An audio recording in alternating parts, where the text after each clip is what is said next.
Thank you. All right, so I think there's like several levels of understanding asynchronous JavaScript. There is, level one is I don't. Which is like a place, right? Like I started as a Ruby developer, and when I switched to like JavaScript, like I just literally didn't know why that variable was undefined. I literally just called it beforehand because I didn't get how any of it worked. Then there's like level two, which is I think where a lot of us live, which is I don't really understand how it works, but if I know that I use .bind this and throw everything in that callback, everything's fine. Right, and I lived there for a really long time, and then I got this unpaid gig where I had to write documentation for Mozilla, and I had to like actually understand how it worked. And I like figured out like what the browser was doing under the hood. And once I got there, then like everything became a little clearer. So my job in the next 25 minutes is to kind of compress that down and try as best as I can to get you all the way there. You ready? All right. So my name is Steve, which I feel like we covered, so I don't really need to go into that. I live in Colorado, and I don't know how to ski.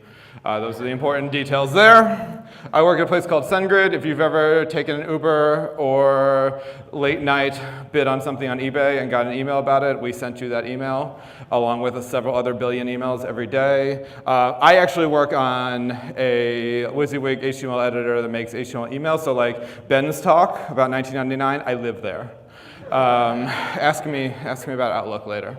I am perpetually working on a book on Electron. I finished writing it in October, and then in May, Electron 2 came out, so I updated it. And then they announced the Electron 3 beta, so it's just never going to be done. Yeah, cool. When I kind of tweeted earlier today, I saw like those cool signs outside, and my friend Brian Sinclair said that I should rename the talk Asynchronous JavaScript Actually Explained, or AJAX for short.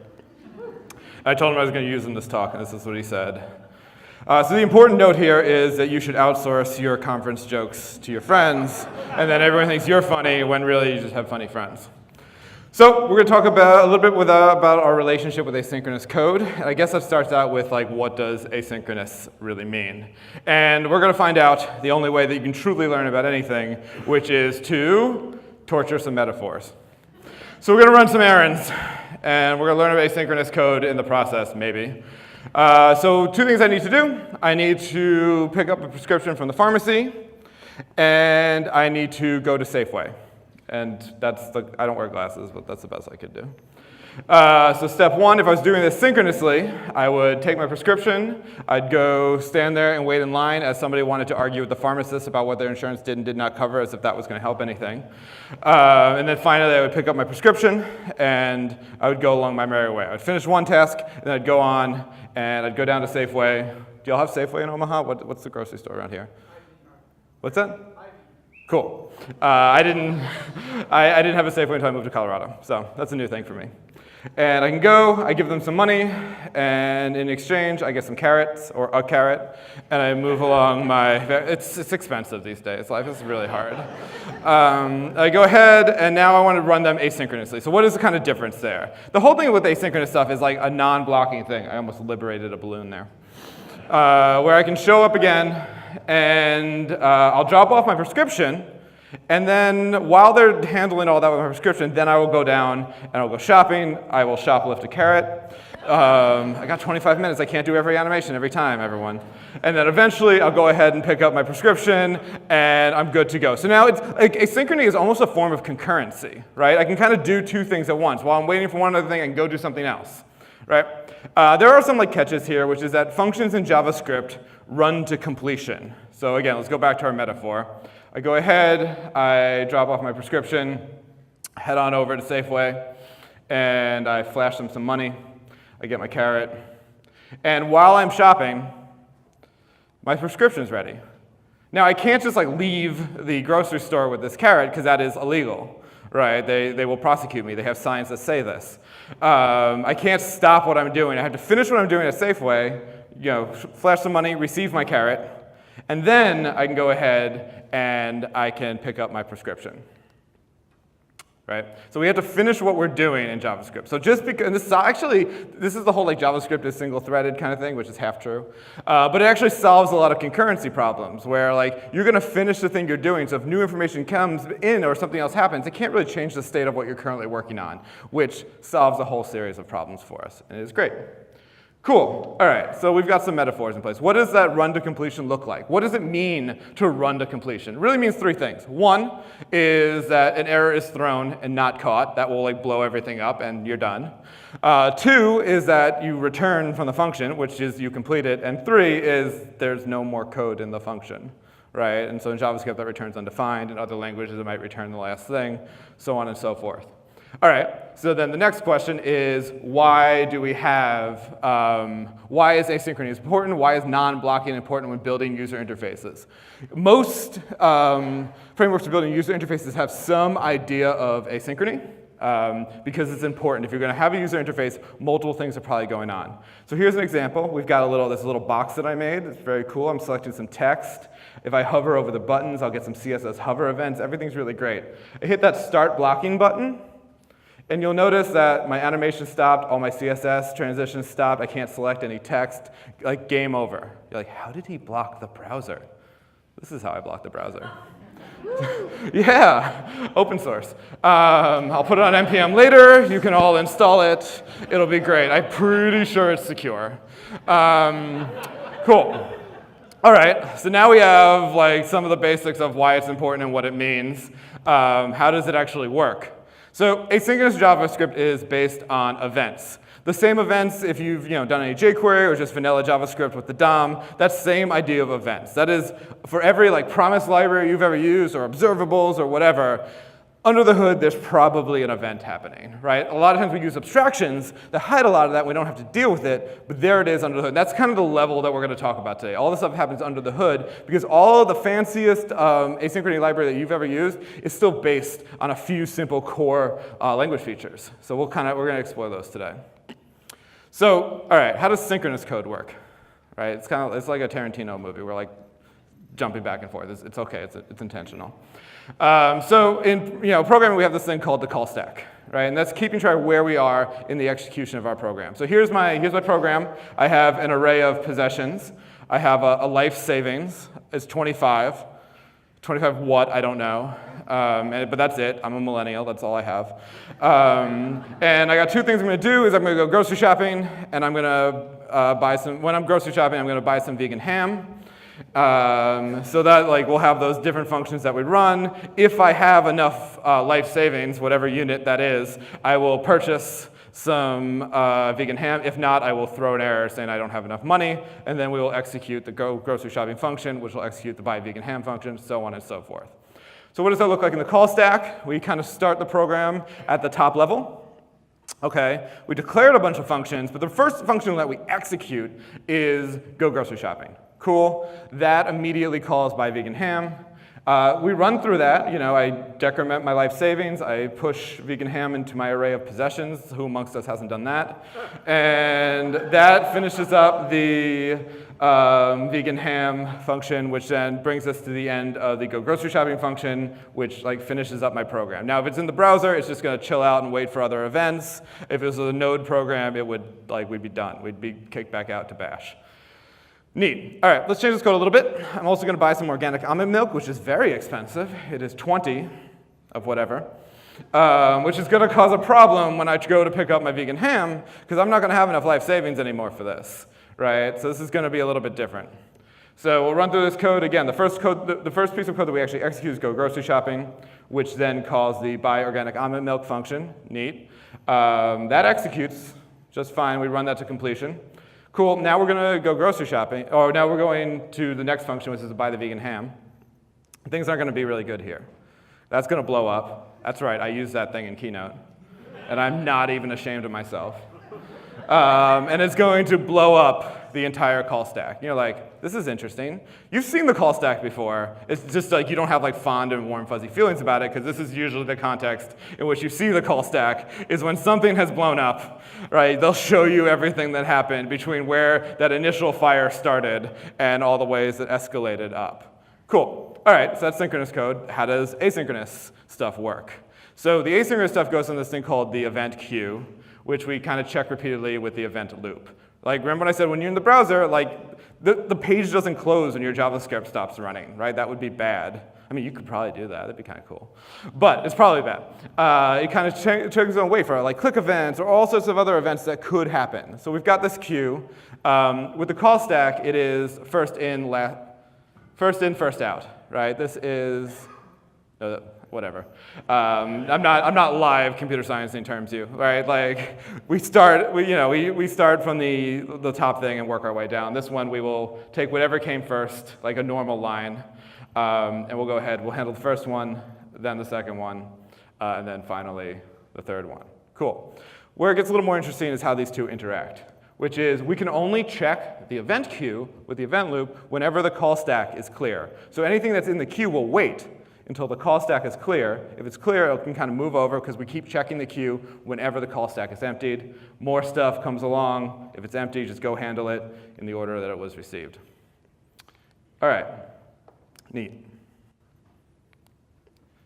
So I lied to you at the beginning of this talk, which is always fun to open with lies. It's a way to build trust and friendship amongst your audience. There's no such thing as asynchronous JavaScript, which is also a lie. For the first 20 years of JavaScript, there was no mention of asynchrony in the JavaScript spec. JavaScript was asynchronous as Ruby and Python and all the other languages where you didn't have to deal with asynchronous code.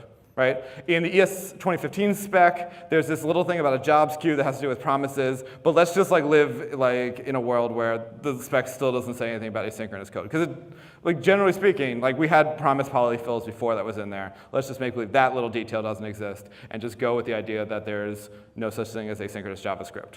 You're like, how am I going to actually understand a thing that doesn't exist? I don't know. So most of the things we think about as asynchronous actually comes from the environment. Right? And what is the environment? Well, it's whatever browser you're running in, or Node in this case, so the lack of a browser, but V8 in that case. And in the window object, you've got the whole DOM, which is separate from JavaScript. Right? That's a set of APIs that you can use, and you call it with JavaScript methods, but it's separate from the JavaScript programming language itself. And then we have this other thing called the behavior object model, or the BOM, which is all the things that we think are part of the JavaScript language, but if you read the ECMAScript spec, aren't in there at all. And so it's set timeout, set interval, XMLHttpRequest, fetch, request animation frame, all those very browser-specific ones. Some of those are ported over to Node, not all of them, but they're not necessarily part of the JavaScript language, and most of them are implemented in C or C++. If you just do set timeout in Chrome DevTools, it'll just be native code. It won't show you the function definition like it would for a function you wrote, because it's actually not in JavaScript, right? So there's no such thing as asynchronous JavaScript, but let's just ignore that. So one example of a synchronous call is set timeout, everyone's friend, which will, in this case, it takes a function that you want to call, and then some amount of time that you want to wait before that function is called. And it's very, I think a common mistake is that a lot of people think that this will execute in 500 milliseconds. That's not true.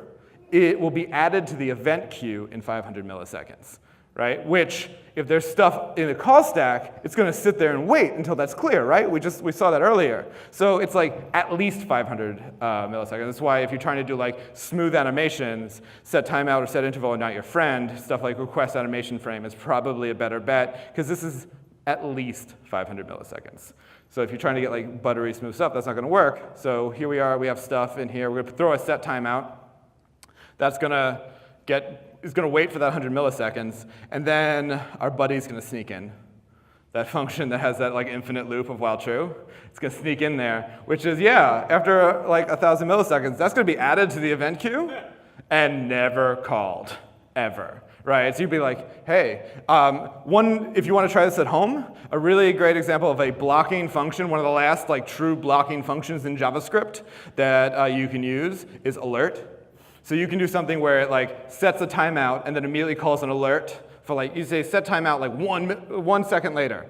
Then you fire an alert and then go make a sandwich or something, right? It will block that code until you dismiss that alert, and then everything on the event queue will begin to get cleared out. So it's a really great way to kind of visualize that. And you might be neat, you made that I don't have infinite loops in my code. Guess what you think. I don't have infinite loops that I know of in my code, is usually what that means. But there's still cases where it doesn't have to be infinite to be problematic. So if you have any kind of expensive task, we've all seen that thing in like Chrome or Firefox where it's like, this script is taking longer than expected. Do you want to kill it or keep waiting, right? That is something that has taken too long, and somebody wrote that line of code. Me. But like, there are ways that you can actually take advantage of the event queue and the event loop to make this easier. So you can use timers, or you can how to make your pages more responsive with one weird trick. So all right, here's a contrived example. We have some expensive batch task that's going to iterate through 10,000, a million records and do something expensive each one. It could even just be updating the DOM, right?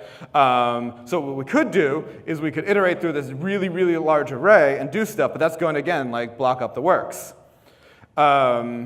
So like we'll keep going in there, they'll stack up, and stuff will end up in the queue and never really like get executed, right? It'll just wait, click events. Also, it'll basically have the same effect of when we saw the animation stop and the CSS hover stop. It's not great, right? What we could do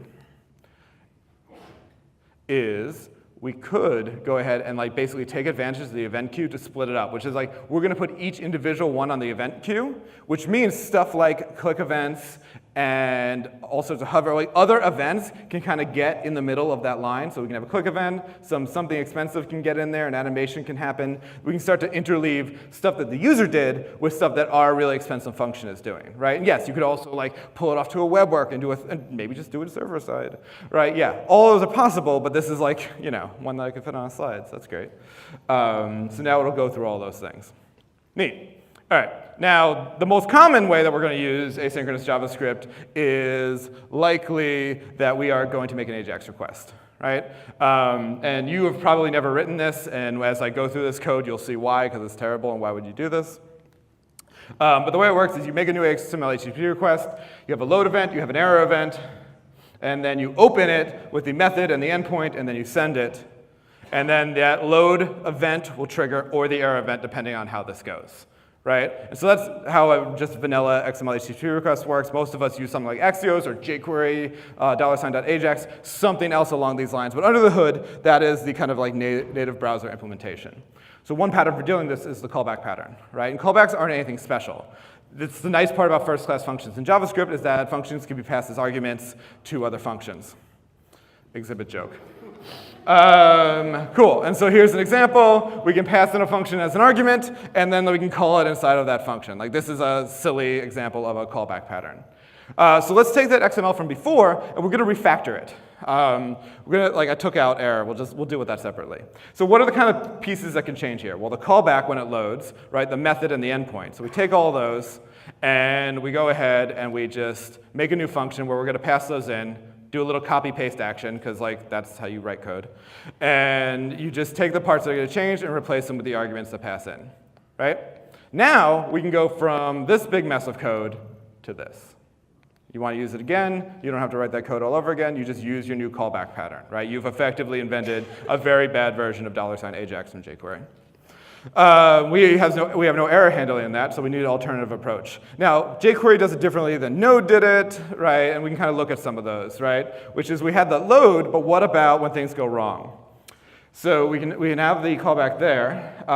If we have, like, let's say greater than 400, we're going to say, like, hey, this didn't go well. Otherwise, we're going to do the right thing. So we'll have the error callback. Oops. We'll have the error callback and the regular callback, and we'll be able to like have both, right? Node handled this a little bit differently. So here, this is the jQuery model. We'll pass in, hey, here's a callback if things go well. Here's a callback if things go poorly, right? The Node way of handling this is to go ahead and have one callback where the first argument will always be an error, the second argument will always, or further arguments are the good stuff, right? And then going ahead, if things go poorly, we pass the error in as the first argument. If things go well, we pass the right stuff in as the second argument. So then we do something like this to have our error in good state. Cool. Callbacks have problems. You can usually only do one thing with that. Like once that function is over, once it's run to completion, you don't have any of those variables anymore. They're now out of scope. You can't really store the results anywhere because of that. Like you can get really creative with the window object. Please don't. You have to be creative with with error handling. We saw that. And basically, it's like, with that, it's like you're putting some function that you wrote onto the event queue and saying, hey, whenever that comes back, here's a function, go call it.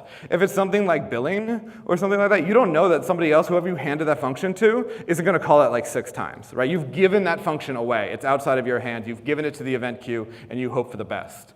And then like, there's always that like pyramid of doom, right? If you need to like go ahead and like, okay, we need that data to call the second one, to call the third one, right? And so this is like, I want to get all of the members from all the organizations that I'm in on GitHub. Like, you get that like pyramid of doom as your code gets just scooching further and further to the right. And now you have to, this moment you have to scroll horizontally in your text editor, you know something has gone terribly wrong. Cool. Like it could get, like that code that I should show you could get worse. That's finding like the fellow members from one organization. If I wanted to find all the members from all the organizations, this, you can just see that this pyramid just gets worse and worse and worse. So in like more and more cases. There's libraries like the Async library, it's available on NPM, that will solve this, right? But there's we have other tools in the language now. One of which is promises. And so jQuery supports promises, where you can actually just make an asynchronous request, and you can store it into a variable. And promises, like jQueries aren't technically promises, they are deferreds because they don't follow the promise spec, right? You can just call them all venables if you want to seem cool. We're just going to use the word promise as a generic thing today. So you can say, hey, basically you back an IOU when you call the asynchronous request, right? It's like, yeah, I'm going to hit that endpoint. Here's an IOU that is eventually I'm going to have something back from the server or an error. You're like, cool. When that comes back, then go do this other thing, right? And whatever that payload of data is will get passed into that function that you pass in. And what's cool is that it solves a lot of the problems of callbacks. We can do multiple things over and over and over again. And you can also do cool stuff like chaining promises. Right, so here we can have the promise.resolve just immediately creates a promise that has resolved, right? So this will resolve with 2 in that data. So you can be like, okay, cool, console log it. Or you can add 1, and that will return a new promise. Every then returns a new promise with the return value of the previous function, right? So here we'll have that 2, then we'll add 1, now it's 3. Multiply by 2, it's 6. Take it to the second power, it's 36.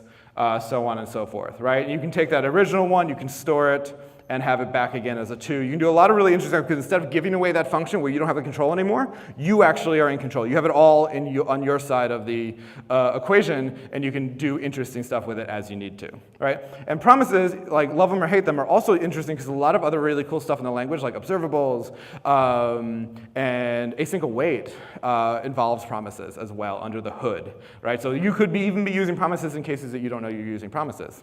All right, cool. So here, like, if you just need a more practical example, here's our $Ajax from before. We can have a function called render post, which will receive a post and like make some markup for us.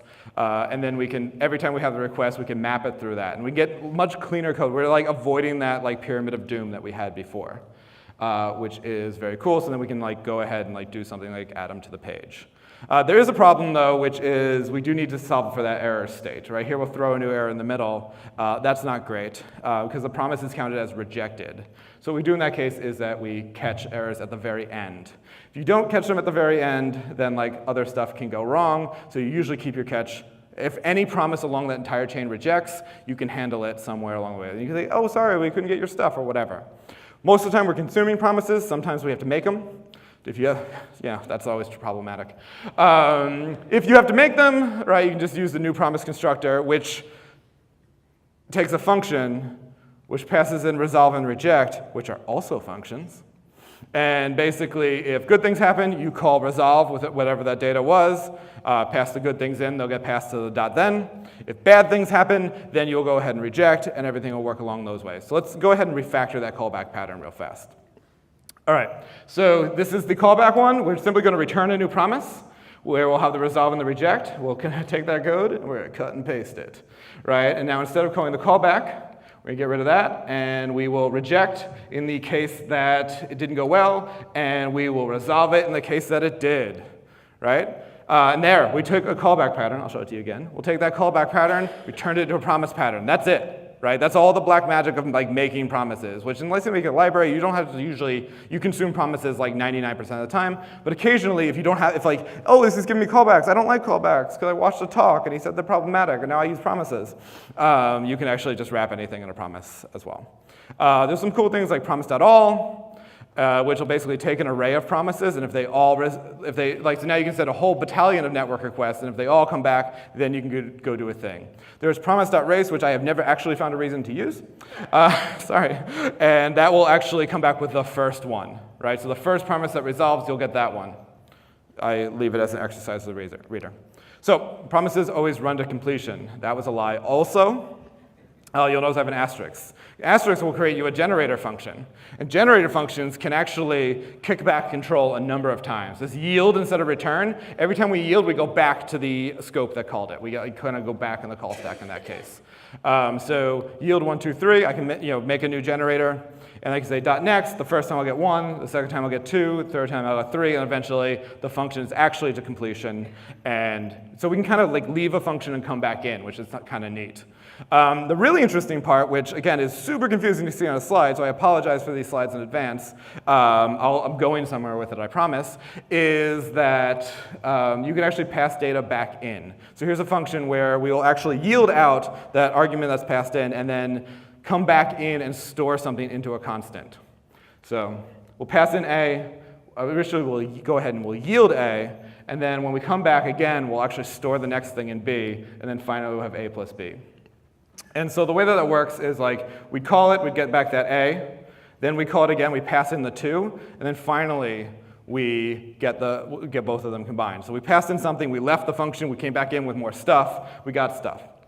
And so it's kind of interesting because like sometimes we saw with that like multiple callbacks before, like you need to like get some information and do some more stuff. Like this kind of interplay of like, thank you for some information, let me give you some, and like we can like build more complicated asynchronous flows is really interesting. So sometimes we need to wait for a bit of information, and now we have the ability to pause functions and come back to them later with more information. So hey, to put stuff on the page, I need to fulfill this network request. I have to wait for that. So why don't you let me do something else like handle a click event, and when we get back from the network, we'll come back in and pick up where we left off. Right? So you could write some terrible code like this. This is using generators. You can see I'm making 2 API requests. I have this like request thing, which is just like using that AJAX function with the promise that I made before, and it's kicking off the generator every time with the it.next. And so I yield each time, which is I leave that function as I wait for the network request to finish. And every time I get the next piece of data, I can store it in a constant and move along. And I have to do this like kind of interesting stuff here where I've got the function main, like I'm a C programmer or something, and then I've got these yields in there. They seem interesting. I've got this like part right here where I'm kicking off the generator again, which has to kind of be in a global scope, which is gnarly. And then to kick off my entire program, I have to do this. This is kind of gross. It works, but it makes me feel bad inside. But interesting fact, if you take promises and then you mix them with generators, and then you just throw in a bunch of syntactic sugar to make believe you didn't just see all that code to just show you, you know what you get? Async await. That's all async await is. It's promises and generators and some black magic and a curtain so you don't see any of the darkness that's actually going on under the scenes. So yeah, if we bring them together, here we can go, and we have this code from before, and we just say, hey, this is an async function, and we replace those yields with await. All of that sadness is gone. Error handling, you get the try catch that's in the language, which is fine. And that, again, that AJAX function is the same promise one that was based on the callback one that we looked at earlier in this talk. Right? So you can do a whole bunch of really cool stuff. I wanted to get both simultaneously. I can use promise.all in an async function and await it, because it's all promises and all generators under the hood. So none of this is sorcery. It's just JavaScript, which arguably is sorcery. And all the other like crazy things that you've like read about in like JavaScript Weekly or Hacker News or whatever is mostly some combination of events, promises, and callbacks, right? And so there are a lot of other interesting patterns out there. They're all based on this. And like once you have these foundations like kind of like you've wrapped your mind around them, like I think you're ready to like, there's not like, oh, this library, I don't know how it works. Like you now have like all the foundational pieces in place. So yeah, all that kind of fun stuff is based on literally the stuff that we just spent the last 25 minutes and 30 seconds and 177 slides on. So thank you very much.